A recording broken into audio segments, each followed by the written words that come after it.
Hi there! Today on my bench we have GeForce 980 Ti from ZOTAC. It's NVIDIA flagship video card from 2015, I think. But it holds up pretty well even by today's standards. It's somewhere between GTX 1660 and 1660 Ti, so it's really worth saving. And it came to me with full description that says artifacts and can't boot to any OS. So let's connect this video card to our test bench and see if that is the case. Okay, so as you can see, I connected the video card to my test bench, and let's try to boot to Windows.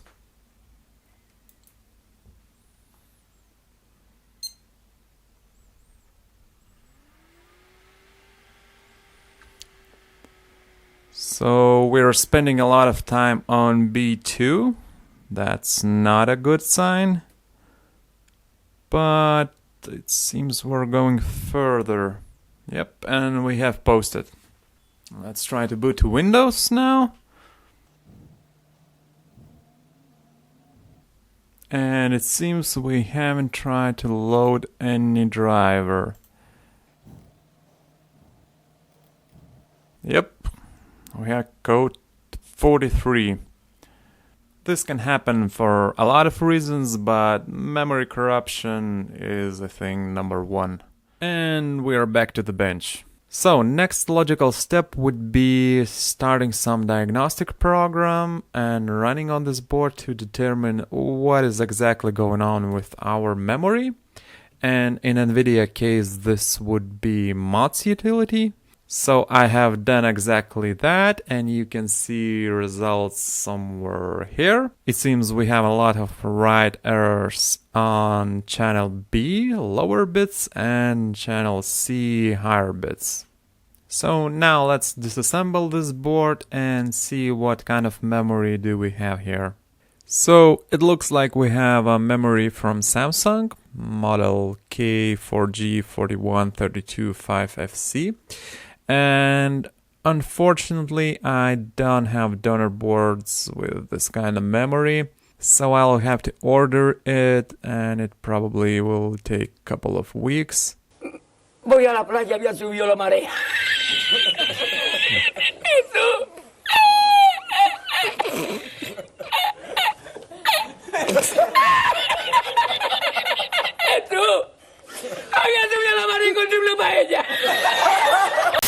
So instead of a couple of weeks, it's been almost 2 months now. That's because it was holiday season, and as we all know, during holiday season, Santa's reindeers are very tired going 10 times a day to China back and forth. So it is what it is, and let's not waste any more time, and let's solder those RAM chips back in their original places.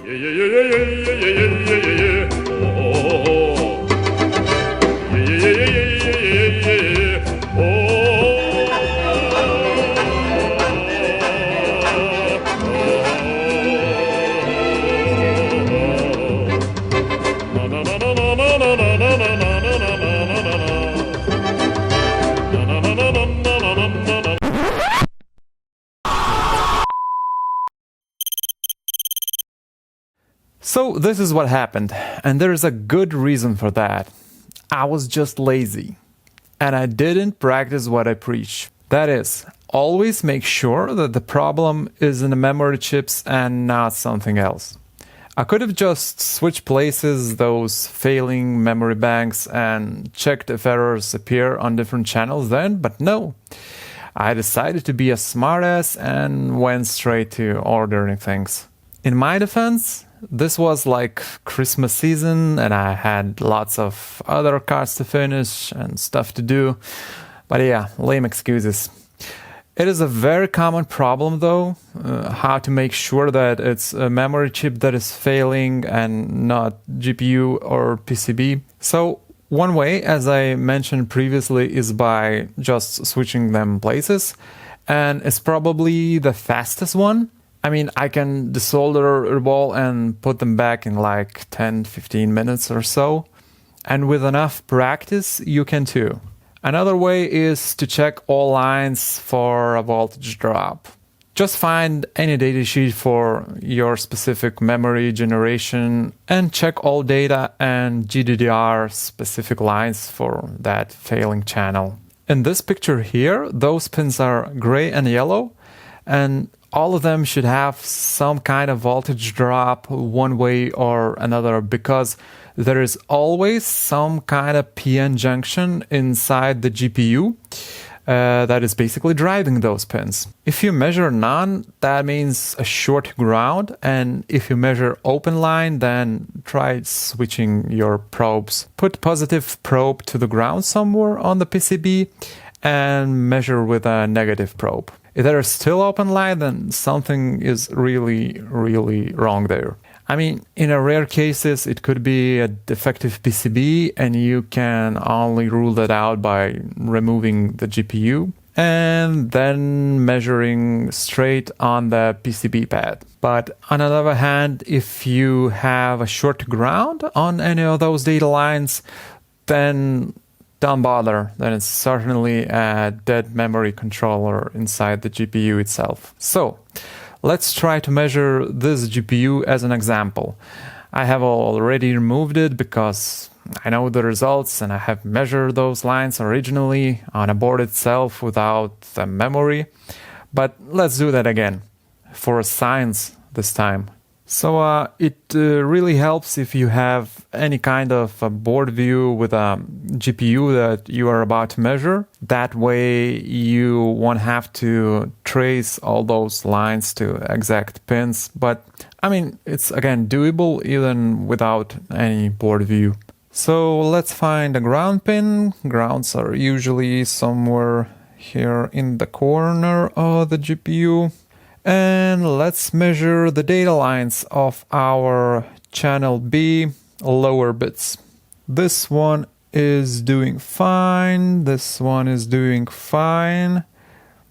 And we have a short ground on a bit number 6 or data line number 5. It depends how you want to look at it.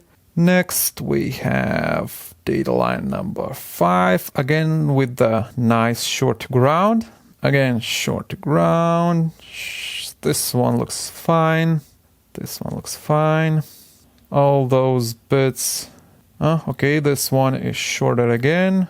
This looks fine. This is a short again. Short again. And here we have even an open line. Well, you get the point. If you see a picture like that, you can, take your Sharpie and put a nice cross on this GPU and use it as a home decoration or stand for your little espresso coffee cup or something else, but not as a GPU anymore. So all of this happened almost 2 years ago. I contacted an owner of this card and told him about my findings and possible solutions, which is new GPU, and new as in straight from China, street market with no warranties new. It was back then something like 100 euros plus my labor, of course. So owner made a reasonable decision and refused to invest any money in this card. I mean, back then you could buy 980 Ti for, about 180 euros basically everywhere. So it didn't make any sense financially to fix this card. Then owner asked me if I need this card for a donor board, and I bought it for, 20 euros or so. So it collected dust since then, somewhere on my donor shelf. But my, just look how the tables have turned.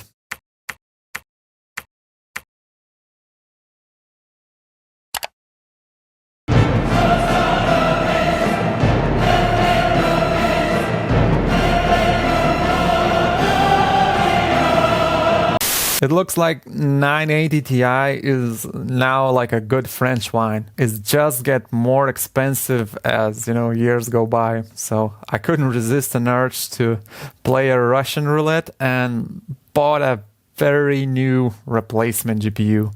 Again, it looks insane to pay 120 euros for a 7. Let that sink in.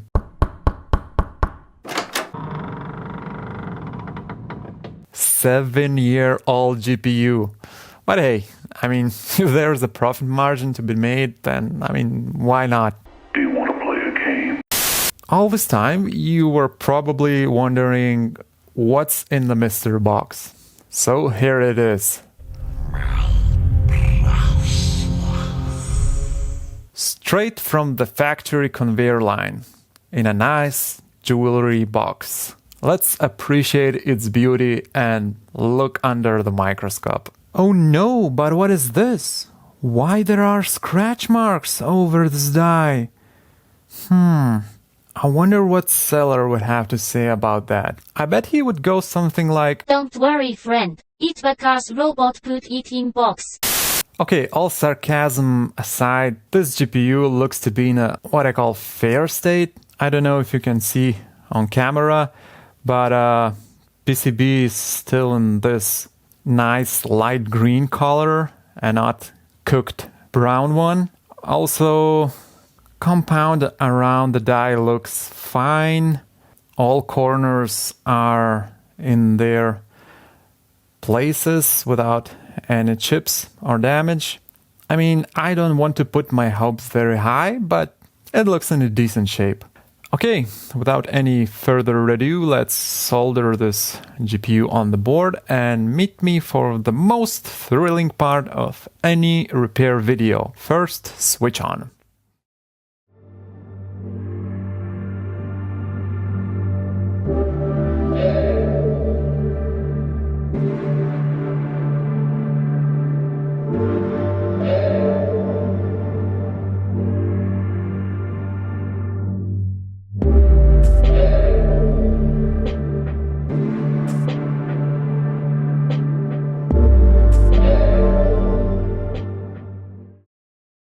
So, here it is, defining moment of the whole video.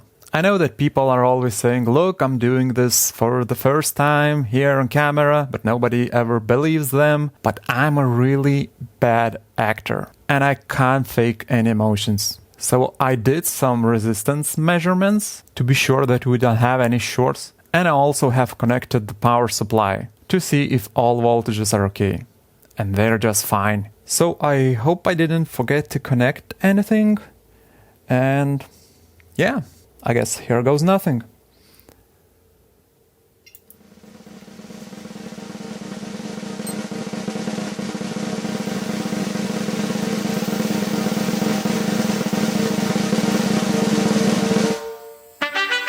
And it looks like we have a picture. Now that's a very, very good news indeed. Okay, let me now assemble this card and see if we don't have any more issues. So it's been a couple of weeks now since I started torturing this poor 980 Ti, and it passed all tests with the flying colors. Now it's getting very close to Christmas, so I decided to finally give it a rest and finish this video. Also, I have looked at my power meter and now I'm really afraid to get the bill for the next month. You can probably see the test results on the screen now. There's no memory errors and mats anymore, so that's a green light. I have also spun that hairy donut for a couple of days non-stop, and despite terrifying TDP, card was very stable. 3D applications like superposition, 3D Mark, or heavy games runs also fine. Now, a couple words on thermals. This card is really power hungry. Same 250 watts TDP as 1080 or 2080 Ti. And the power limit can be pushed up to 280, which brings this card in the same territory as 370 Ti. Not that I would recommend doing that on a 7-year-old card. Of course, unless you want to pop some firecrackers for a new year. Woo! Then go ahead. Strangely enough, this was, I think, first card that pushed my 600 watts power supply that I use here in my test PC to its absolute limits, and even triggered overcurrent protection once. I really have no idea why, as I had 380 on the same bench this year, and I mean, it ran just fine with the same PCU, so yeah, this almost gave me a heart attack. So no surprise that it gets quite hot. I measured something like 75 ADC on a PCB behind the GPU, and when you cover that with a backplate, it warms up to 50-60C, and that's in free air at a winter time, mind you, which by the way makes this card a nice home heater. But when you put this card into PC case and switch on summertime, yeah, don't touch that backplate accidentally. Or some parts of your skin might get stuck on there permanently. And that's probably everything I have to say this time. So yeah, miracles do happen sometimes, and not only in Christmas time. So always stay positive and believe in yourself and your abilities. Happy holidays, everyone.